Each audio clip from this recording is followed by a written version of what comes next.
Hello students, today we are going to study topic 2, that is Indian judicial system. So first of all we should know what is judicial system. Judicial system, also known as judiciary, court, judicial branch, etc., is the system of courts which interprets and implement the laws. So judicial system, इसको judiciary के नाम से भी जाना जाता है, court के नाम से भी जाना जाता है, जुडिशल ब्रांच के नाम से भी जाना जाता है और भी सिमिलर नामों से जाना जाता है। ये एक सिस्टम होता है कोर्ट्स का, एक हायरार्की होती है कोर्ट्स की जो लॉ को इंटरप्रेट करती है और इम्प्लीमेंट करती है। लेजिस्लेचर लॉ बनाता है और जजेस उसको इंटरप्रेट और इम्प्लीमेंट करते हैं लीगल केसेस में। लॉ के थ्रू राइट्स और लाइबिलिटीज प्रोवाइड की जाती है। Substantive law determines rights and liabilities of person. तो जब वहां पर कोई वॉयलेशन हुआ है या कोई ग्रीवियंसेस है या कोई एग्रीव्ड पर्सन है तो वो उस चीज को, उस रिलीफ को लेने के लिए, उस चीज को सेटल करने के लिए कोर्ट में जाएंगे। ये एक सिस्टम बनाया हुआ है।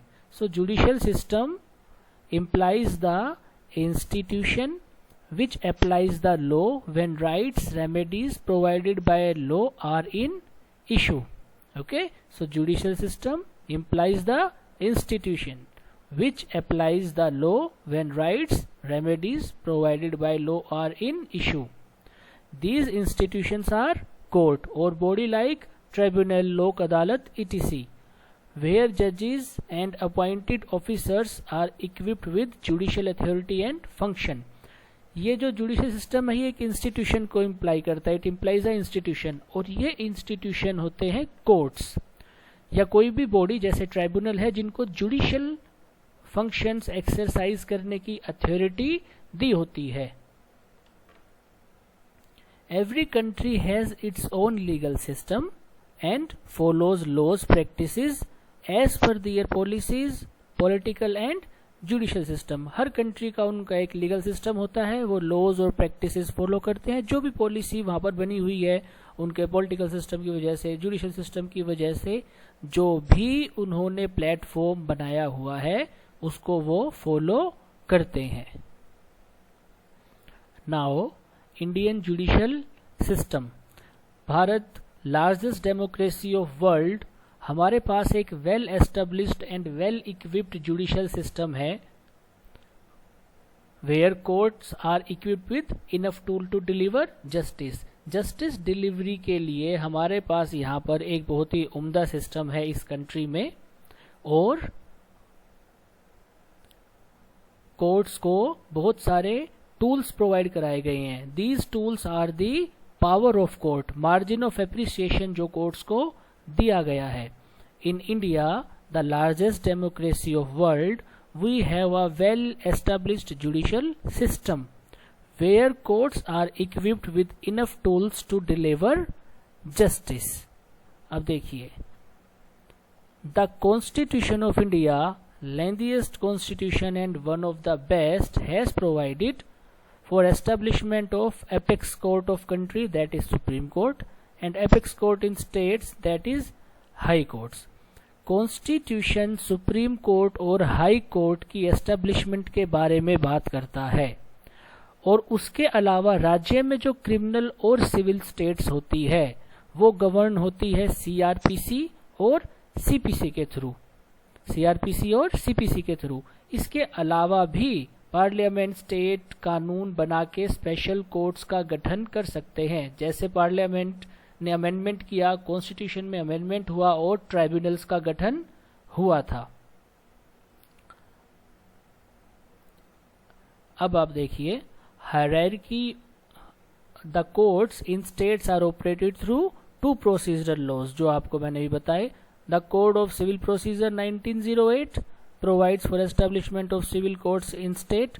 The Code of Criminal Procedure 1973 provides for establishment of criminal courts in state. तो हाई कोर्ट और सुप्रीम कोर्ट, इन दोनों को कॉन्स्टिट्यूशनल कोर्ट भी कहा जाता है क्योंकि इन दोनों की एस्टेब्लिशमेंट के प्रावधान, प्रोविजंस कॉन्स्टिट्यूशन में निहित है, कॉन्स्टिट्यूशन में रिटन है। Now hierarchy of Indian courts from top to bottom is given in the table, serial number, court, provision under which court is established. Supreme Court is the highest court of India और ये established है under article 124 clause 1 of Constitution of India. 124 clause 1 कहता है कि there shall be a Supreme Court of India constituting of Chief Justice of India. Supreme court में एक supreme court का गठन होगा और उसके अंदर एक चीफ जस्टिस होंगे. करंटली 32 जजेस है, अब तक का सबसे हाईएस्ट नंबर है ये. करंटली देयर आर 32 जजेस, जिसमें से एक चीफ जस्टिस हैं और 31 अदर्स जजेस हैं. ये अदर जजेस को जस्टिस कहा जाता है और जो सबसे सीनियर होते हैं उनको चीफ जस्टिस कहा जाता है. ये क्वेश्चन इंपॉर्टेंट है इस पॉइंट ऑफ व्यू से कि आज से पहले 32 जजेस नहीं रहे थे. Now next, high court is highest court in respective states. जिन स्टेट में एक स्टेट के लिए या एक से ज्यादा स्टेट के लिए एक हाई कोर्ट बनाया हुआ है, वो high court highest authority supervision exercise करता है उस पूरे स्टेट में, और सुप्रीम कोर्ट एक्सरसाइज करता है पूरे इंडिया में. अब देखिए, आर्टिकल 214 ऑफ इंडियन कॉन्स्टिट्यूशन कहता है there shall be a high court for each state. There shall be a high court for each state. लेकिन 7th कॉन्स्टिट्यूशनल अमेंडमेंट के बाद आर्टिकल 231 और कुछ और आर्टिकल्स में भी बदलाव किए गए थे और उसके बाद ये कहा गया कि एक या एक से ज्यादा राज्यों के लिए एक हाई कोर्ट बनाया जा सकता है. There could be common high court for 2 और मोर स्टेट्स.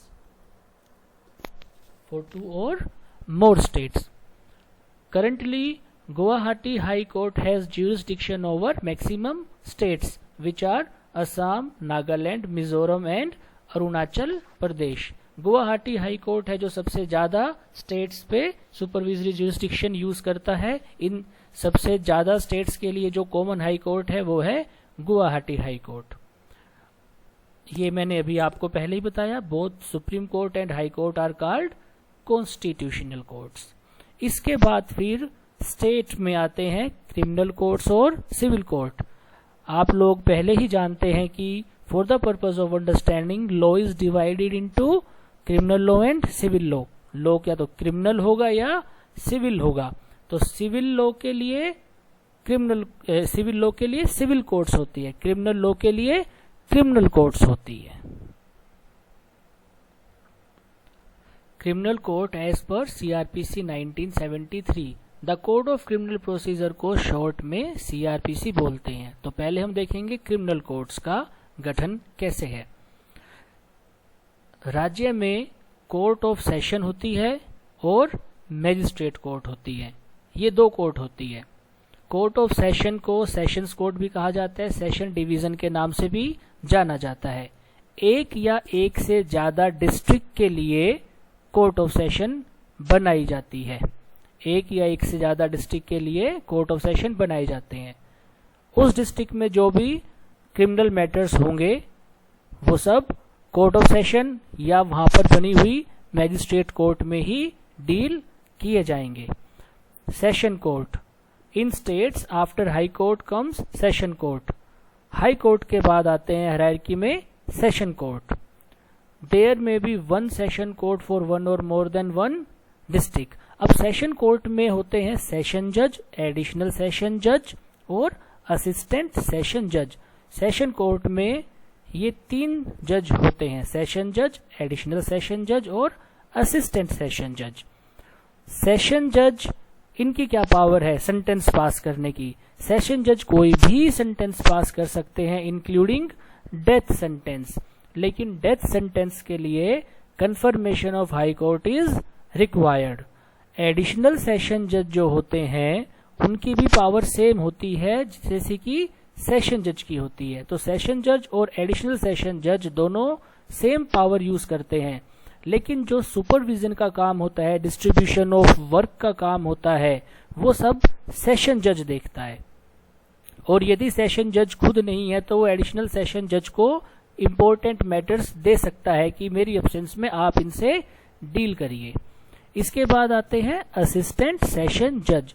असिस्टेंट सेशन जज 10 साल तक की सजा वाले मुकदमे सुन सकते हैं। इन अदर वर्ड्स ये सिर्फ 10 साल तक की सजा ही सुना सकते हैं, उससे ऊपर की सजा नहीं सुना सकते। आईपीसी में और दूसरे क्रिमिनल लॉज में हर ऑफेंस की एक सजा दी गई है। उस सजा के हिसाब से ही ये डिसाइड होता है कि केस किस कोर्ट में जाएगा।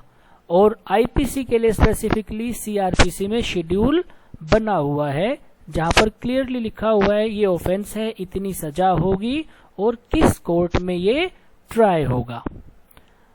ठीक है, तो यहाँ पर असिस्टेंट सेशन जज सबॉर्डिनेट आते हैं, सबॉर्डिनेट टू सेशन जज। सेशन जज और एडिशनल सेशन जज को कॉमन प्लेटफॉर्म पे रखा जाता है, लेकिन जैसा कि मैंने बताया सुपरवाइजरी काम जो होते हैं या वर्क कैसे डिस्ट्रीब्यूट करना है, काम कैसे डिस्ट्रीब्यूट करना है, वो सब चीजें सेशन जज देखते हैं। In session court, the session judge distribute the work to assistant session judge and may also ask additional session judge to hear matter in his absence।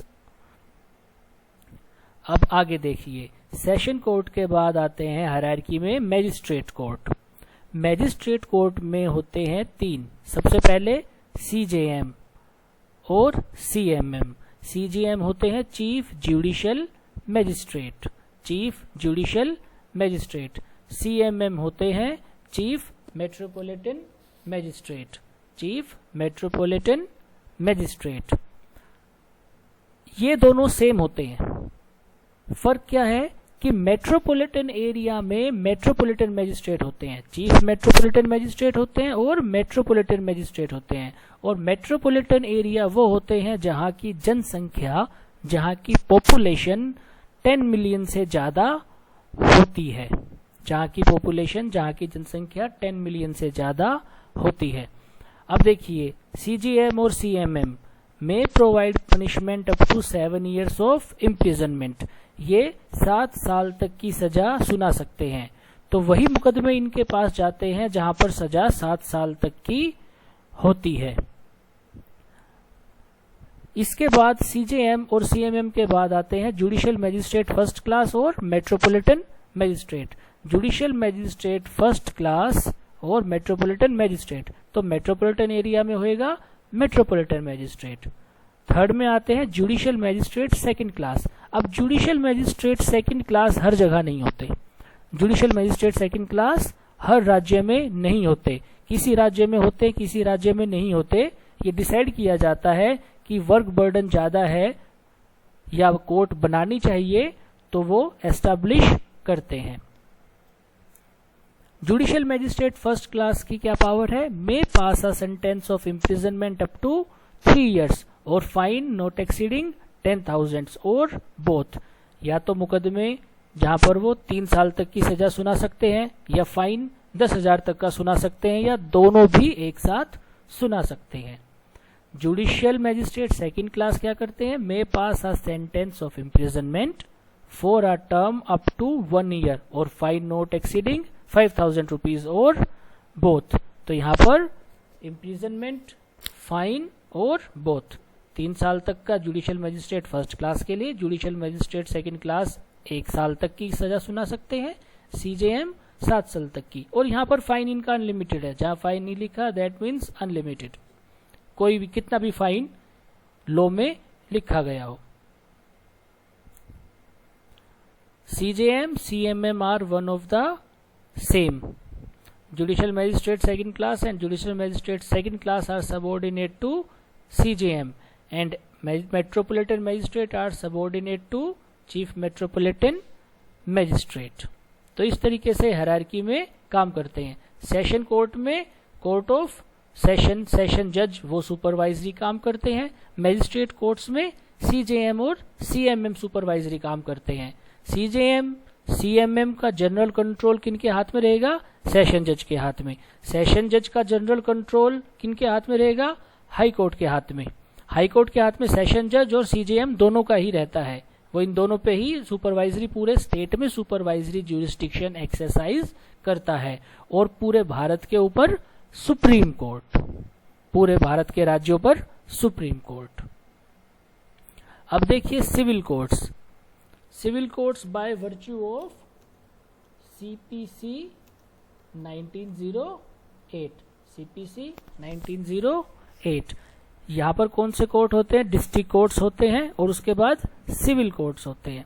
ये डिस्ट्रिक्ट कोर्ट भी सिविल कोर्ट ही है, लेकिन यहाँ पर इस तरीके से मैजिस्ट्रेट लेवल पे कोई बाइफरकेशन नहीं है। यहाँ पर सिविल जज, सीनियर डिवीजन और जूनियर डिवीजन है, इस तरीके से किया गया है। अब देखिए डिस्ट्रिक्ट कोर्ट। अब एक चीज यहाँ पर ध्यान रखने वाली है, जब क्रिमिनल मैटर होंगे तो कोर्ट ऑफ सेशन होगा, जब सिविल मैटर होंगे तो डिस्ट्रिक्ट कोर्ट होएगा। डिस्ट्रिक्ट कोर्ट और सेशन कोर्ट हायरार्की के हिसाब से स्टेट में सेम आते हैं, क्योंकि डिस्ट्रिक्ट कोर्ट डिस्ट्रिक्ट के लिए होता है, सेशन कोर्ट भी डिस्ट्रिक्ट के लिए होता है। लेकिन डिफरेंस ये है, जब क्रिमिनल मैटर सुने जाते हैं एक तो वो सेशन कोर्ट हो जाता है, जब सिविल मैटर सुने जाते हैं तो वो डिस्ट्रिक्ट कोर्ट हो जाता है। ऐसे भी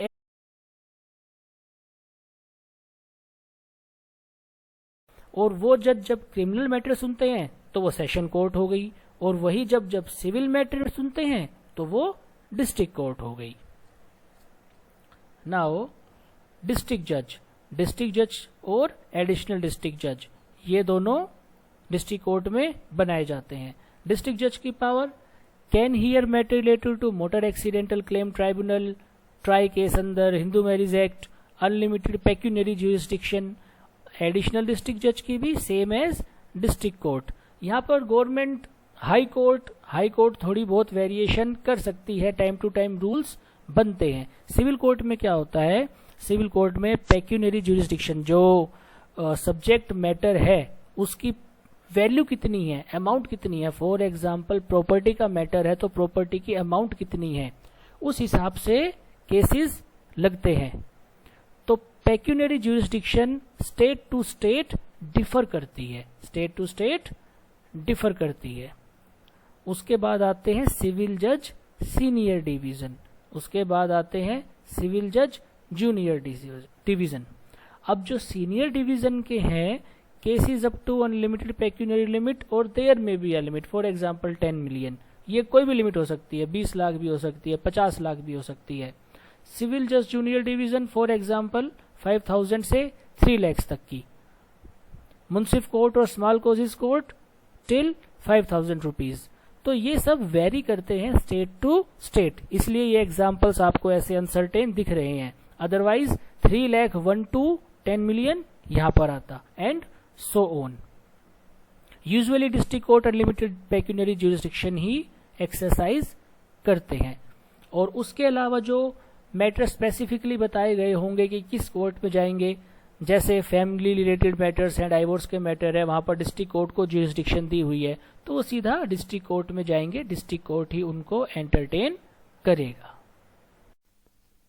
now let us take a brief look. So the highest court, apex court of the country, supreme court, then high courts for each state, or there may be common high court for more than one states. Then in criminal wing, session courts are there at district level, जहाँ पर session जज, additional session जज और assistant session जज होते हैं। उसके बाद magistrate court within district, जहाँ पर CJM, CMM, फिर judicial magistrate first class, metropolitan magistrate और magistrate second class if any.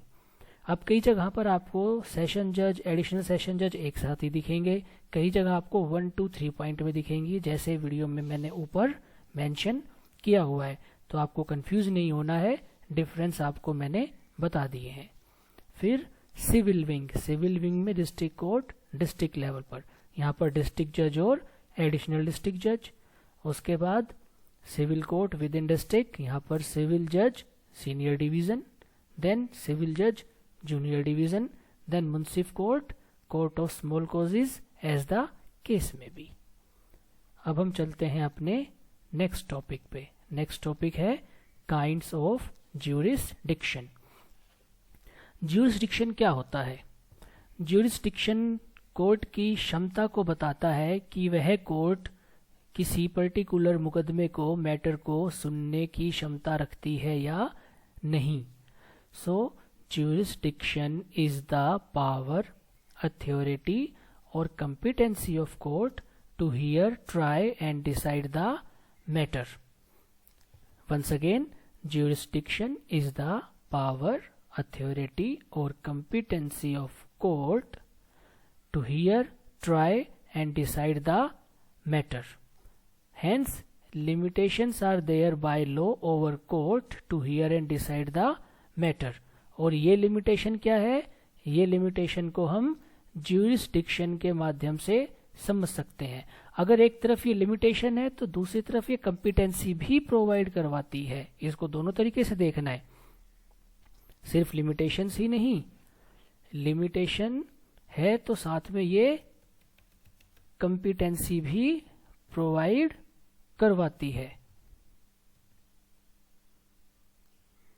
Such limitation और competency, such limitation or competency are mentioned in terms of jurisdiction. तो अब हम देखते हैं काइंड्स ऑफ jurisdiction कितने प्रकार की होती हैं. Original jurisdiction, appellate, exclusive, concurrent, territorial, pecuniary. अब कई जगह पर आपको 6 की जगह 3 मिलेंगे. 3 कैसे? फर्स्ट में होगा ओरिजिनल एंड अपीलेट, सेकंड में होगा एक्सक्लूसिव एंड कॉन्करेंट, थर्ड में होगा territorial and pecuniary. So one of the same thing. अब देखिए ओरिजिनल ज्यूरिसडिक्शन, जैसा कि शब्द बता रहा है ओरिजिनल ज्यूरिसडिक्शन, इसका मतलब होता है कि जो मैटर सबसे पहले ओरिजिनली जिस कोर्ट में सुना गया या जो कोर्ट एक मैटर को सबसे पहले सुन सकती है उसको ओरिजिनल ज्यूरिसडिक्शन कहते हैं. Original jurisdiction of a court is power to hear a case for the first time. For the first time, तो सबसे पहली बार उस मैटर को सुना गया है.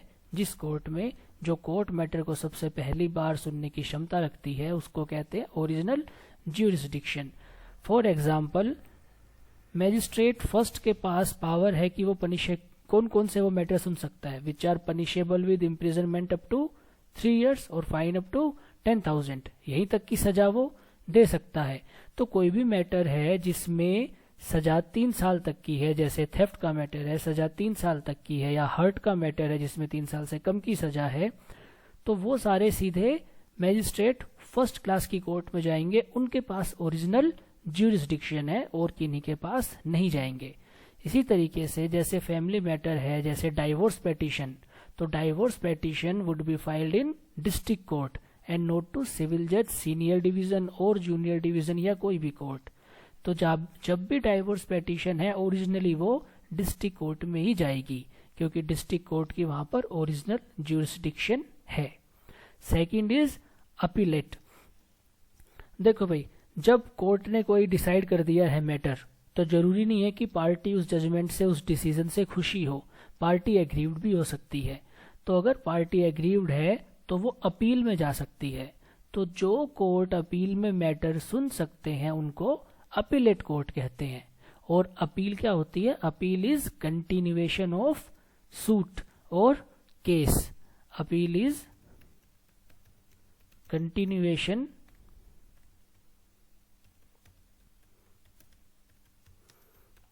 Of original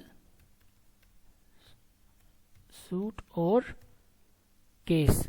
appeal is continuation of original suit or case. The court which has power to hear the appeal from decision of lower subordinate courts has appellate jurisdiction. तो appellate jurisdiction में ये अपने lower और subordinate court के judgement की judicially scrutiny करती हैं. Judicial नज़र से वो देखती हैं कि क्या जजमेंट और डिसीजन सही है या नहीं है. जैसे सीजेएम के पास अपील जा सकती है जो कि जुडिशियल मैजिस्ट्रेट ने केस डिसाइड किए हैं उससे। उसी तरीके से डिस्ट्रिक्ट कोर्ट के पास अपील जा सकती है जो कि matter civil court senior division ने डिसाइड किए हैं। अब इन दोनों को मैंने आपको ऊपर भी बताया था कि ये दोनों आपको एक ही जगह भी मिल सकती है, एक ही पॉइंट में, ओरिजिनल एंड अपीलेट ज्यूरिसडिक्शन। तो इनके बीच में जो ये थोड़ा सा लिंक है, इसकी वजह से शायद इसको एक साथ ऐसे रख के पढ़ाते हैं, अदरवाइज अलग अलग भी मिलती है और एक साथ भी मिलती है।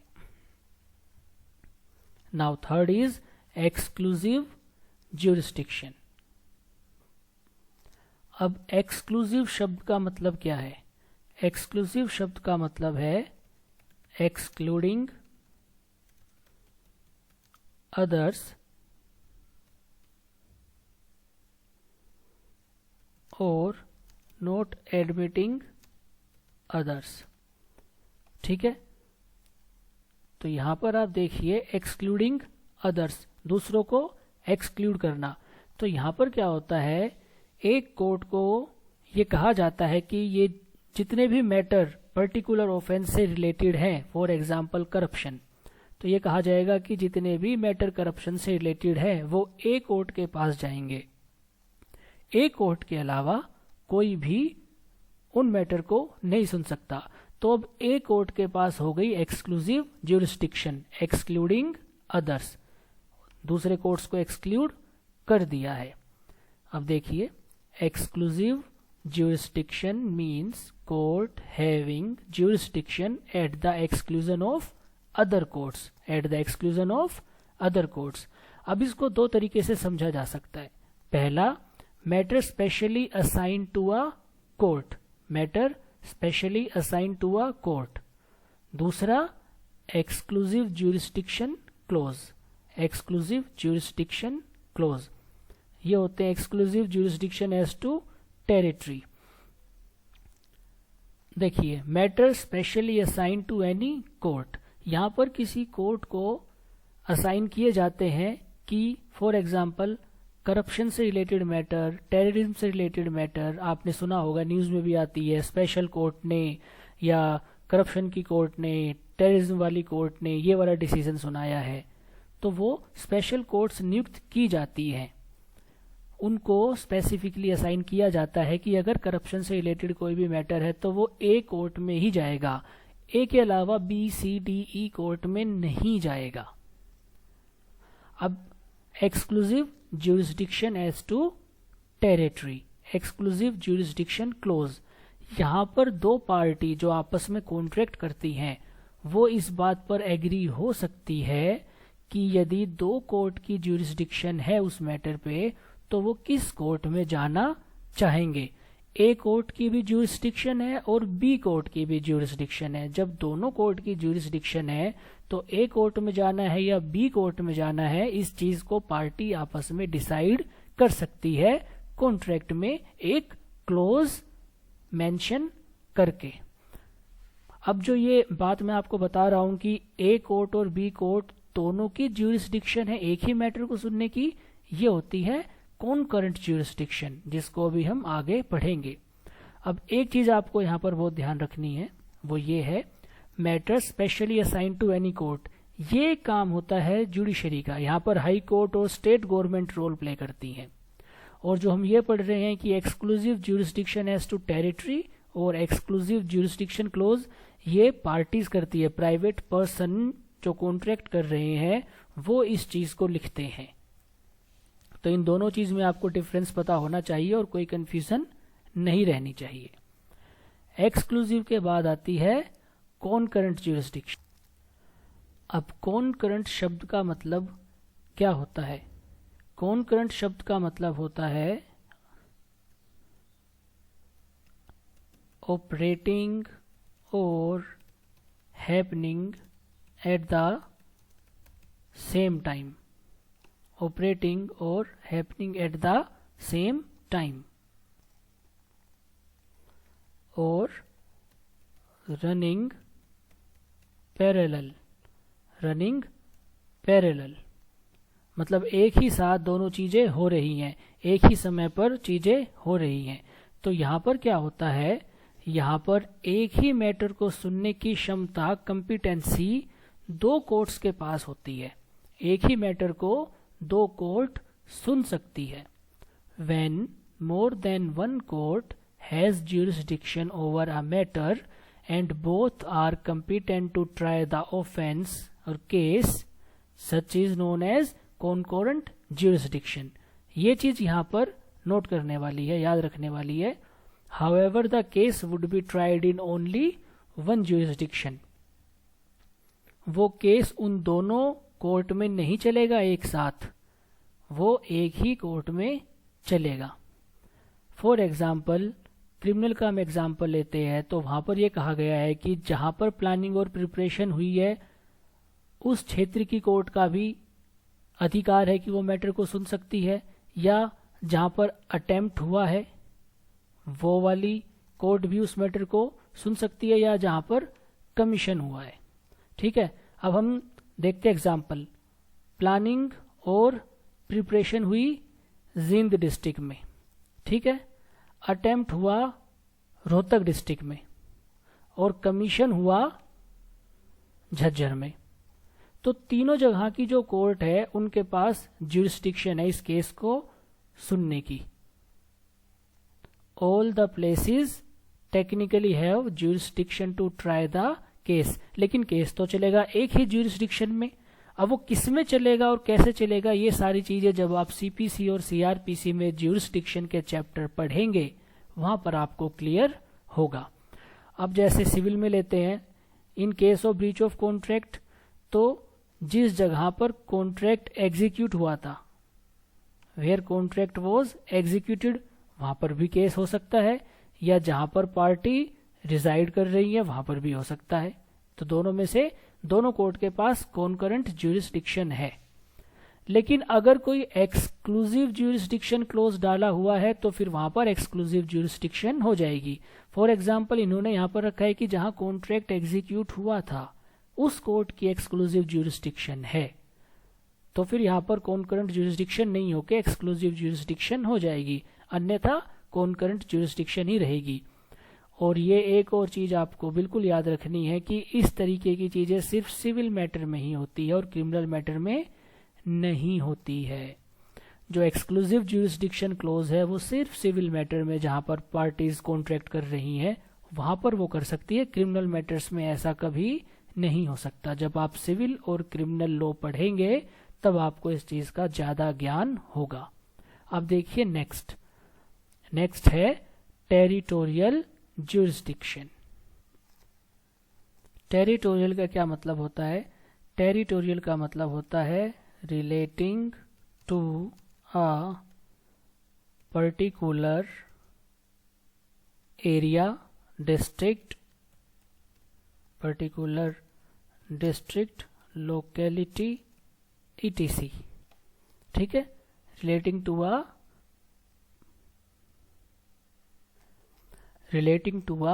district, locality, relating to a district, locality, this is the meaning of territorial। तो यहां पर हर कोर्ट को क्षेत्र दिया जाता है कि उस क्षेत्र में जो भी मैटर होंगे, जो भी केसेस होंगे वो वही कोर्ट सुनेगी। अभी जब ऊपर हमने कोर्ट्स देखी तो वहां पर आपको बताया विद इन डिस्ट्रिक्ट में मैजिस्ट्रेट कोर्ट्स होती हैं। तो जिस डिस्ट्रिक्ट में जहां पर वो मैजिस्ट्रेट कोर्ट बनाई है वो कोर्ट उस लोकेलिटी में, उस एरिया में जो भी मैटर होगा उसको सुनेंगे। और डिस्ट्रिक्ट लेवल पर सेशन कोर्ट है जैसे, या डिस्ट्रिक्ट कोर्ट है, तो जो भी मैटर होंगे उनके क्षेत्र में, उस डिस्ट्रिक्ट में, वो सारे सेशन कोर्ट या district court as the case में भी सुनने की कंपिटेंसी रखते हैं। तो every court has its jurisdiction in defined territory, geography और लोकल एरिया, लोकल ज्यूरिसडिक्शन। यहाँ पर टेरिटरी, ज्योग्राफी और local jurisdiction one of the same thing. Matters took place in such jurisdiction may be entertained by court based on territorial jurisdiction। For example, section 20 CPC का कहता है, civil procedure code का कहता है, A case may be instituted in the court within whose territory the cause of action has taken place or any of the party resides. जिस court की jurisdiction में, जिस कोर्ट की टेरिटरी में, जिस कोर्ट के क्षेत्र में जिसके लिए वो कोर्ट नियुक्त की गई है, वहां पर कोई भी कॉज ऑफ एक्शन होता है या जो पार्टी है वो रहती है, तो उस मैटर को वो कोर्ट सुन सकती है। और सेक्शन 177 क्या कहता है सीआरपीसी का? Case may be entertained by a court within whose local jurisdiction the offence has taken place. तो अब जो मैंने आपको ये एग्जांपल दिए थे कॉनकरेंट ज्यूरिस्डिक्शन में, ये वाली चीजें भी आप आगे पढ़ेंगे सीआरपीसी और सीपीसी में। जो ये सेक्शन 20 और 177 बताया है, इसके आगे वाली सेक्शंस में, प्रोविजंस में इन्हीं बातों का जिक्र किया गया है।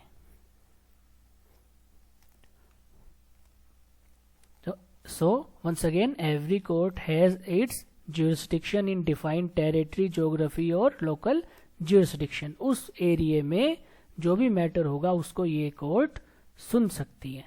अब आ गया पेक्यूनरी ज्यूरिस्डिक्शन।